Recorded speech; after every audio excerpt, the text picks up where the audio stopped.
আসসালামু আলাইকুম, welcome back to my channel. আশা করি আপনারা সবাই ভালো আছেন। রোজা চলে এসেছে, সবাই এখন অনেক ব্যস্ত, আমিও অনেক ব্যস্ত। সেই ব্যস্ততার মধ্যেই আমি আপনাদের সঙ্গে শেয়ার করলাম আমার কিছু ইফতার রেসিপি।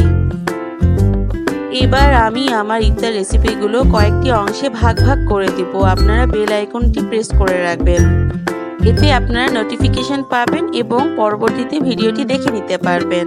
তো যাই হোক, চলুন দেখে নেই আজকে আমি কি রেসিপি নিয়ে এসেছি। আজকে আমি আপনাদের জন্য নিয়ে এসেছি ডালের বড়া অথবা পেঁয়াজ রেসিপি। কথা না বাড়িয়ে চলুন দেখে নিই কি কি লাগছে। আমি ডালের বড়া তৈরি করার জন্য মসুর ডাল নিয়েছি। ডাল ভিজিয়ে বেটে নিয়েছি, আপনারা কেউ চাইলে ব্লেন্ডারও করে নিতে পারেন। ডাল বাটাটা একদম মিহি হবে না, একটু আস্তে আস্তে থাকতে হবে। রসুন বাটা নিয়েছি, সাথে নিয়েছি চালের গুঁড়ো, লবণ আর ধনেপাতা।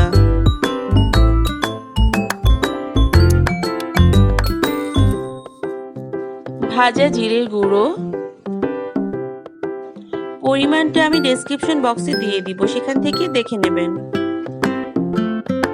পেঁয়াজ এবং কাঁচামরিচ কুচি, সাথে লাগবে হলুদ গুঁড়ো ও তেল ভাজার জন্য।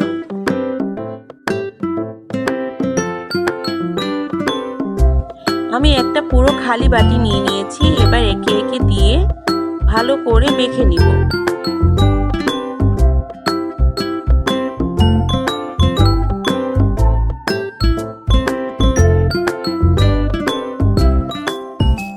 এভাবে মেখে নিয়ে আপনারা স্টোর করতে পারবেন 3 থেকে 4 দিন পর্যন্ত।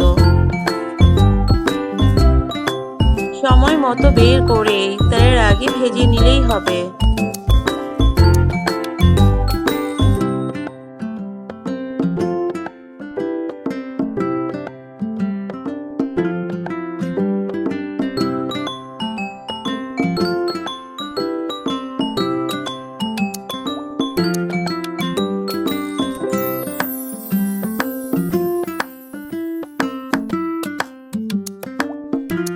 ডালটা ভালো করে মাখা হয়ে গেলে আমরা কড়াইয়ে তেল গরম করে ভেজে নিব।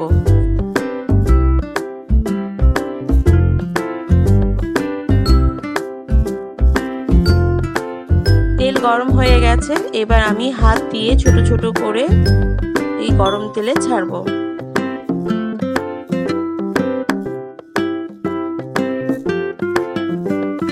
তেলটা খুব গরম হবে না, সাথে চুলার আঁচটাও কম থাকতে হবে।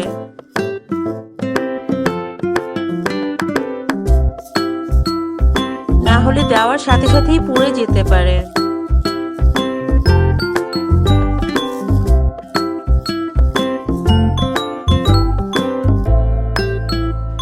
আমার দেওয়া হয়ে গেছে গরম তেলে, এবার আমি অপেক্ষা করব।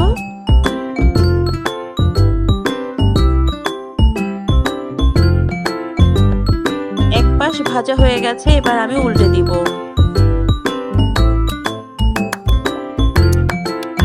খুব বেশি নাড়াচাড়া করব না, এতে ভেঙে যেতে পারে।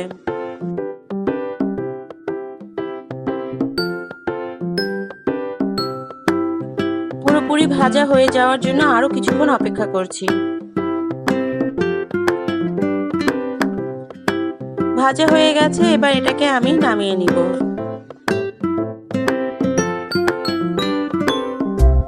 তৈরি হয়ে গেল ডালের বড়া বা পেঁয়াজ। দেখতেই পাচ্ছেন কি সুন্দর হয়েছে।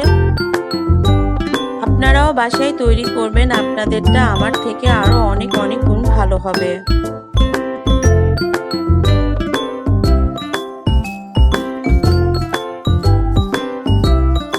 আজকে এ পর্যন্তই থাকলো, পরবর্তীতে নতুন ইফতার রেসিপি নিয়ে হাজির হয়ে যাব। সে পর্যন্ত আপনারা আমার সঙ্গে থাকবেন।